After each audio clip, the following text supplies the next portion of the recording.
ফিলিপাইনের উপকূলীয় অঞ্চলে আঘাত এনেছে সুপার টাইফুন রাগাসা, সঙ্গে এনেছে প্রবল ঝড়ো হাওয়া, টানা বর্ষণ এবং 10 থেকে 15 ফুট উচ্চতার ভয়ঙ্কর জলোচ্ছ্বাস।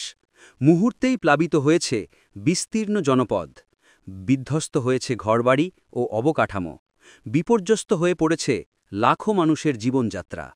আবহাওয়াবিদদের মতে ফিলিপাইন সাগরে গড়ে ওঠা এই শক্তিশালী ঘূর্ণিঝড় সমুদ্রপৃষ্ঠের উষ্ণতার কারণে দ্রুত শক্তি সঞ্চয় করে সুপার টাইফুনে রূপ নেয়। উপকূলে আঘাত হানার সময় বাতাসের বেগ ঘণ্টায় 200 থেকে 300 কিলোমিটার ছুঁয়ে যায়। প্রচণ্ড এই ঝড়ে উড়ে গেছে অসংখ্য বাড়িঘরের ছাদ, ভেঙে পড়েছে গাছপালা ও বিদ্যুতের খুঁটি। বিদ্যুৎ ও যোগাযোগ ব্যবস্থা পুরোপুরি ভেঙে পড়েছে। মোবাইল নেটওয়ার্ক অচল হয়ে পড়েছে বহু এলাকায়। অবিরাম বর্ষণে নদী খাল উপচে পড়ায় নিম্নভূমি অঞ্চল দ্রুত প্লাবিত হয়েছে। পাহাড়ি এলাকায় দেখা দিয়েছে ভূমিধস, ভেঙে পড়েছে সড়ক ও সেতু, ফলে বহু গ্রাম বিচ্ছিন্ন হয়ে পড়েছে। হাজার হাজার পরিবার বাস্তুচ্যুত হয়ে আশ্রয় নিয়েছে সাইক্লোন শেল্টার ও স্কুল ভবনে। কিন্তু এসব আশ্রয় কেন্দ্রে তীব্র সংকট দেখা দিয়েছে খাদ্য, বিশুদ্ধ পানি ও চিকিৎসা সেবায়।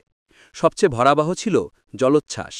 10 থেকে 15 ফুট উচ্চতার ঢেউ উপকূল ভেঙে ভেতরের গ্রাম ও শহরে ঢুকে পড়েছে। বাড়িঘর পানির নিচে তলিয়ে গেছে। মাছ ধরার নৌকা ও সরঞ্জাম ভেসে গেছে সাগরে। মৎস্যজীবী সম্প্রদায় মারাত্মক ক্ষতিগ্রস্ত হয়েছে। বন্দর কার্যক্রম বন্ধ হয়ে যাওয়ায় সামুদ্রিক বাণিজ্য স্থবির হয়ে পড়েছে।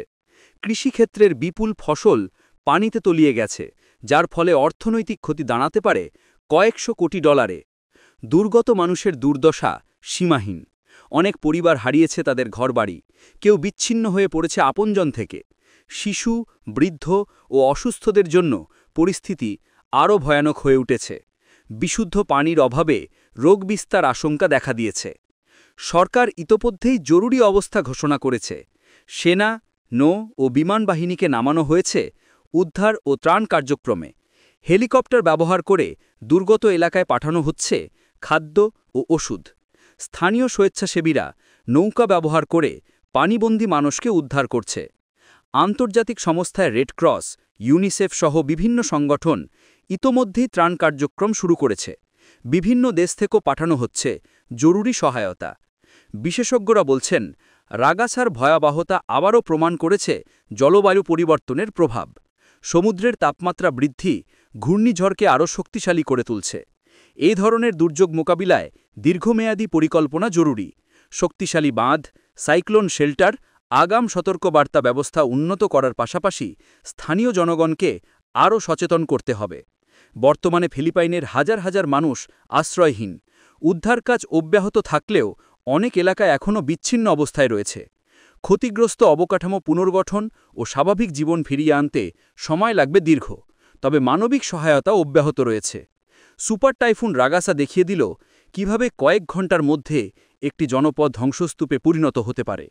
এবার ক্ষয়ক্ষতি ভয়াবহ হলেও ভবিষ্যতের জন্য শিক্ষা নিতে হবে এবং প্রস্তুতি বাড়াতে হবে, যেন এই রকম দুর্যোগে প্রাণহানি ও ক্ষতি অনেকাংশে কমানো যায়।